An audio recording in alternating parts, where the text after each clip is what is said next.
तर प्रत्येक ठिकाणी आमचे व्यापारी लोक जेव्हा संध्याकाळी काम निवांतपणे जेव्हा बसतात तर फक्त हीच चर्चा करतात राजकारणाची. कुठेही काम होत नाही, काय होत नाही, जिथं तिथं घाण पडली तिथं नाल्या चोकव आपले काम. प्रत्येकाचं एकच म्हणणं असतो, नाली चोकअप झाली, नाली म्हणजे साफ होत नाही, पाणी वेळेवर येत नाही, आमचे दिवे पूर्ण लाईटीचे खांबे बंद आहे. आपल्या नेतृत्वाला का मला निवडून देणार? हे भारतीय जनता पार्टीने जे वातावरण तयार करून ठेवलं देशात, जातीवाद हे ते दिवस निघाला का मोबाईलवर तेच नवीन पिढीच्या डोक्यात एकच बसून दिलेलं आहे. अर्जुनराव शब्दाला पाळणारा माणूस आहे.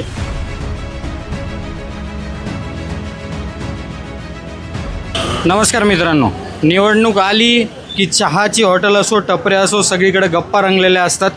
आता उमेदवारांचा आजपासून प्रचार देखील सुरू झालेला आहे. जालना महानगरपालिकेसाठी रणधुमाळी सुरू झालेली आहे, प्रचाराचा नारळ फुटलेला आहे. मी जातच होतो की पानिवेसमध्ये एक हॉटेल आहे बजरंग टी हाऊस, इथं लेमन टी खूप चांगली मिळते आणि त्यातल्या त्यात इथे एक उमेदवार देखील भेटला. तर त्याचे काय विचार आहे, तो काय मुद्दे पुढे घेऊन जातो आहे, तो तुमच्यापर्यंत पोहोचवण्याचा प्रयत्न करू.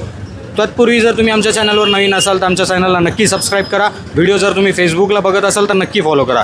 पहिले सुरुवातीला उमेदवाराच्या पहिले जे आज हॉटेलचे मालक आहे, दादा आहे, तर सुरुवातीला नाव सांगा. आज निवडणूक सुरू झालेली आहे, इकडून येऊन जा थोडं. जसं निवडणूक सुरू झालेली आहे, आता निश्चितच तुमच्याकडे गर्दी राहत असेल, चर्चा होत असेल, तर काय काय मुद्दे असतात इथं जे उमेदवार असो लोक चर्चा करतात? साधारणपणे त्यांची ते चर्चा करत राहत्या. माझं नाव रविशंकर नवघरे, माझी हॉटेल आहे पानिवेसमध्ये. ते येथे सगळेजण त्यांची ते चर्चा करत राहते, चहा पाणीचे हे करते आणि त्यांच्या चर्चा करत राहते. निश्चित आता निवडणूक आली म्हणजे कुठं ना कुठं आपला धंद्यावर पण चांगलं हे होतं. 100% असर होतो धंद्यावर. खूप खूप धन्यवाद. इथं लेमन टी खूप चांगली भेटते, आम्हाला माहीत पडलं होतं, त्याच्यामुळे आम्ही इथं आलो होतो. जसं एक उमेदवार आहेत, आता जसं आपण वेगवेगळे प्रभाग आहेत, वेगवेगळ्या प्रभागामध्ये आम्ही प्रयत्न करतो आहे कोणकोणते उमेदवार जे भेटतील त्यांना काय सांगायचे मुद्दे असतील, ते कशाप्रकारे त्यांच्या मुद्द्यांवर जनतेसमोर जात आहेत ते तुमच्यापर्यंत पोहोचवण्याचा प्रयत्न करतो. आपल्यासोबत सध्या प्रभाग क्रमांक 6मधील उमेदवार आहेत, त्यांच्याबद्दल पण जाणून घेऊया. दादा, सुरुवातीला आता जसं तुम्ही आज प्रचाराला या हॉटेलवर आम्हाला भेटलात, नेमकं तुमचं पहिलं तर परिचय द्या थोडक्यात आणि तुमच्या प्रभागाबद्दल सांगा. आधी सर्वाला आणि तुमच्या चॅनलला जय महाराष्ट्र. जसं की मी आता बसलो, प्रचार करताना आलो, चहा पिऊ लागलो, तर प्रत्येक ठिकाणी आमचे व्यापारी लोक जेव्हा संध्याकाळी काम निवांतपणे जेव्हा बसतात तर फक्त हीच चर्चा करतात राजकारणाची. कुठेही काम होत नाही, काय होत नाही, जिथं तिथं घाण पडली तिथं नाल्या चोकव आपले काम, आपल्याकडे कोणी लक्ष देत नाही. सर्वात मोठं व्यापाऱ्याच्या मनात ही मोठी भावना ही निर्माण झाली की सर्वात जास्ती GST, आणि ते पण मराठवाड्यात मधून जालन्यासाठी जात आहे. तरी जालन्याला काही सुविधा नाही, काय नाही. प्रत्येक माणूस फक्त बोलतो करतो. तर मी विचार केलं, नाही बाप्पा, या क्षेत्रात मी उतरून अर्जुनरावच्या आशीर्वादानं, भास्कररावच्या आशीर्वादानं, दादूच्या मार्गदर्शनानं आपण निवडून येऊन लोकांचं काय समाधान कसं करता येतं, कसं हे करावं, हे मी पुढच्या व्यापारी लोकांसाठी एक एक्झाम्पल ठेवायला तयार आहे. त्यांनी आपण उतरलं तो आपल्याला माहीत पडतो कसं काम करता येतं, काय नाही. लोकांच्या भरोसाने आपण स्वतः आपलं काम आपण करू शकतो. जसं आता तुम्ही हे सांगितलं की कशा प्रकारे तुम्ही आज उमेदवारी हे केली की नगरसेवक का बनायचं आहे. आता तुम्ही प्रभागामध्ये प्रचारासाठी फिरत आहात, काय समस्या नेमके सांगत आहेत की आजपर्यंत काय झालं नाही, काय हवं होतं त्यांना? अहो, तुम्हाला काय सांगतो, काय समस्या आहे, आज 30 मूल भौतिक सुविधा उपलब्ध नाही प्रभागात. प्रत्येकाचं एकच म्हणणं असतो, नाली चोकअप झाली, नाली म्हणजे साफ होत नाही, पाणी वेळेवर येत नाही, आमचे दिवे पूर्ण लाईटीचे खांबे बंद आहे. बाकी लोकांना काय पाहिजे, काय अपेक्षा असते महानगरपालिकेकडून लोकांना? फक्त ही मूलभौतिक सुविधा. आणि दुसरं काय असतो त्यांचे, बर्थ सर्टिफिकेट पाहिजे, डेथ सर्टिफिकेट पाहिजे, बांधकाम परमिशन, किंचित लोकांचे असते.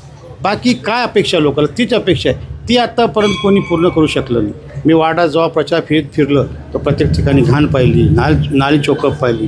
बायांचं हेच म्हणणं होतं की बाप्पा पाणी येत नाही, पाणी आला तरी गढूळ पाणी येतो.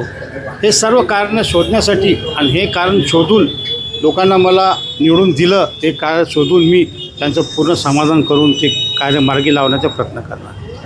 आता समजा सगळ्यात पहिले आता जनतेने तुमच्यावर विश्वास ठेवला तर, आणि सगळ्यात मुख्य प्रश्न की तुमचा जो प्रभाग आहे, प्रभाग क्रमांक 6, तर 6मध्ये असं बघण्यात येतं की व्यापाऱ्यांचं मेजॉरिटी खूप जास्त, व्यापारी मतदान खूप जास्त आहे त्या भागामध्ये, आणि मुस्लिम मतदान देखील खूप जास्त आहे. आता एकीकडे युती तुटलेली आहे, युती तुटल्यामुळं हे विभाजन अटळ आहे, तर या विभाजनामध्ये निवडून येण्यासाठी काय डोक्यात प्लॅनिंग आहे? व्यापारी लोक साथ देतील का?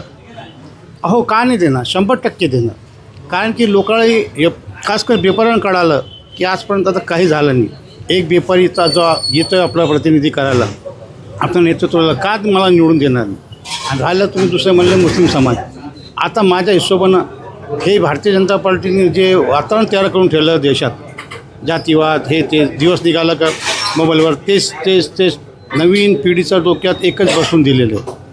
तर त्यांचं काही हे नाही.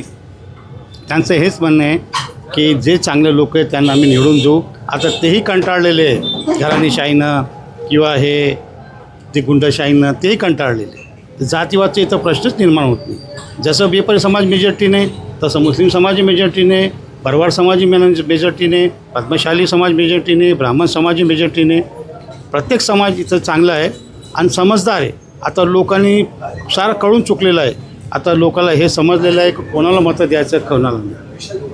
आता समजा तुम्हाला जनतेनं विश्वास ठेवला आणि तुम्हाला निवडून देखील दिलं, तर उद्या चालून तुम्ही काय आश्वस्त करणार की सगळ्यात पहिलं काम काय हाती घेणार तुम्ही तुमच्या प्रभागामध्ये? सर्वात सुरुवातीला मी जितके पथदिवे बंद आहे मी स्वतः फिरून त्यांची क्वांटिटी घेणार आहे आणि नंतर दुसऱ्या दिवशी बोलून मेकॅनिकला किंवा MSCBच्या माणसाला किंवा नगरपरिषदचा महानगरपालिका जे कर्मचारी असेल प्रत्येकाला चेक करायला लावीन की कुठं वायरिंगचं फॉल्ट आहे किंवा पथदिवेच बंद आहे, काय आहे ते पूर्ण रीतसर आढावा घेऊन ते सुरू करण्याचं मला गेलं. ते एकदा पथदिवे सुरू झाले तो रात्रीचे पूर्ण बेरात्रीची अडचण समजतच येते. कुठं नाली, दुसरा प्रश्न नालीचं, तिसरा प्रश्न बायांची सुरक्षा वगैरे, आणि स्वतः लई मोठा प्रश्न आता वर्षभरानं जाण्यात उद्भवलेला आहे मोकाट कुत्र्यांचं. ते मोकाट कुत्र्याला कसं आवर घालू शकतो? एकीकडे आपल्याला त्याला मारू शकत नाही, तर त्यांची जास्तीत जास्त प्रमाणात नसबंदी करण्याचा प्रयत्न आम्ही करू. नक्कीच. आणि शेवटी जर तुमच्या चिन्हाबद्दल, प्रभागाबद्दल तुमचं काय अबकड काय असतं त्याच्याबद्दल काय सांगणार? मी प्रभाग 6मधून ड वर्गातून उभं आहे, सर्वसाधारण पुरुषमधून. तो जास्तीत जास्त लोकांनी एकच ध्यास, धनुष्यबाण हे डोक्यात ठेवून अर्जुनरावाच्या शब्दावर विश्वास ठेवून तुम्ही आम्हा पूर्ण शिवसैनिकाला निवडून आणून महापौर शिवसेनेचं द्या. तुम्हाला कारण की आता आपले माजी मुख्यमंत्री एकनाथजी शिंदेसाहेब त्यांच्याकडे जे नगरपरिषदेचं खातं आहे त्यांच्याकडेच आहे. तो त्या हिशोबानं अर्जुनराव रनिंग आमदार आहे. त्या हिशोबानं इतकं चांगलं फंड्स वगैरे आणू शकतं अर्जुनराव. कारण की अर्जुनराव आमदार नसताना पण इतके फंड आणलेले. आता तुम्ही विचार करा, जर अर्जुनराव आता सध्याला रनिंग आमदार आहे आणि रनिंग आमदारनंतर हे खातं पण आपल्या शिंदेसाहेबाकडे, तो तुम्ही विचार करा की किती जास्तीत जास्ती निधी आणून आपण शहराचा विकास करू शकतो. आणि जसं की अर्जुनरावनं आत्तापर्यंत सुरू केलेलं आहे की पाण्याचा सर्वात मोठा प्रश्न हे होतं की नगरपालिकाकडे वीज बिल भरायला पैसे नव्हते. जसं की वीज बिलचं कसा प्रश्न निर्माण होत होतं, जे टाक्या आहे तिकडून पाणी येतं तर टाक्या भरायला जे वीज लागत होती तीच वीज पुरत नाही, तेवढं बिल थांबलेले. म्हणून 5-5, 6-7 दिवस जे अंतरावर पाणी भेटू लागलं ते कमी कसं होईल? कारण की अर्जुनरावने सोलार ऊर्जा प्रकरण आणलेलं आहे 100 कोटीचं. ते एकदा सुरू झालं तो एकही रुपया नगरपालिकेला, महानगरपालिका लाईटचं लागणार, बिलाचं लागणार नाही. ती एक सर्वात मोठी उपलब्धी अर्जुनरावनं येण्याच्या अगोदर सुरुवात केलेली आहे. आता कारवंती सुरू झालेली आहे. ते जास्तीत जास्त प्रत्येक दिवस पाणी अर्जुनरावचे शब्द आहे. प्रत्येक शब्दाला पाळणारा माणूस आहे. प्रत्येक दिवस पाणी भेटेल हे मी त्यांच्याकडून तुम्हाला शब्द देतो. आणि जसं आपले शिंदेसाहेबांनी प्रत्येक महाराष्ट्रात लाडकी बहीण योजना सुरू केलेली, ती आत्तापर्यंत चांगली योजना सुरूही झाली, बंदही झाली. पण लाडकी बहीण योजना त्यांनी बंद पाडू दिली नाही आणि नाही बंद पडू दिली. ते CMही होते तरी चालू होती, ते CM पदावरही हटले तरी ते चालूच आहे. आणि त्यांनी पुन्हा एक मागणी केलेली आहे अधिवेशनामध्ये की 1500 जागी आपण 2100 रुपये करू. त्या मागणीलाही भरपूर त्या पाठपुरावा करून ते करण्याचा प्रयत्न करणार आहे. लाडकी बहिणाचा आम्हाला आशीर्वाद आहे, शिंदेसाहेबांचा आम्हाला साथ आहे, अर्जुनरावाची मार्गदर्शन आहे. 100% मला खात्री आहे की जालना शिवसेनाचा महापौर होईल. खूप खूप धन्यवाद. तर हे होते आपल्यासोबत प्रभाग क्रमांक 6D मधून इच्छुक ते आहे उमेदवार. तिथलं शिवसेनेच्या पक्षाकडून ते तिथं उमेदवारी दाखल केलेली आहे. ते निवडणुकीला समोर जात आहेत. त्यांचं निवडणूक निशाणी धनुष्यबाण आहेत. त्यांनी त्यांचे विजन सांगितलं. कशा प्रकारे आपण एकीकडे बोलत होतो ना की आपण छत्रपती शिवरायांबद्दल पण सांगत होतो, शिवाजी जन्मा होतो दुसऱ्याच्या घरात, तर त्याचंच अनुकरण करून कुठं ना कुठं दुसऱ्यांच्यासाठी कशाला वेळोवेळी समस्याचं पाडा कशासाठी वाचायचा, त्या समस्या कशा प्रकारे सोडवता येतील या उद्देशाने एक व्यापारी वर्गातून यावेळेस जर बघितलं आपण भरपूर कॅन्डिडेट्स वेगवेगळ्या पक्षाकडून उमेदवारी दाखल केलेलं आहे. निश्चितच व्यापाऱ्यांचं मतदान यावेळी 9 वर्षांना होणाऱ्या निवडणुकीत निर्णायक ठरण्याची शक्यता आहे. व्हिडिओ आवडल्यास जास्तीत जास्त शेअर करा. या उमेदवारांचे विचार जास्तीत जास्त लोकांपर्यंत पोहोचू द्या. मी अनुप राठी. अरे ते सांगण्याच पहिले दादा, लेमन टी खूप चांगली भेटते. थंडी झालेली जर दुसरी भेटली तर खूप चांगली. तुम्ही लेमन टी नक्कीच इथं ट्राय करायला या. बजरंग टी हाऊस पानिवेसमध्ये आहे. मी अनुप राठी. आपण पाहतात पार्श्वमी डिजिटल.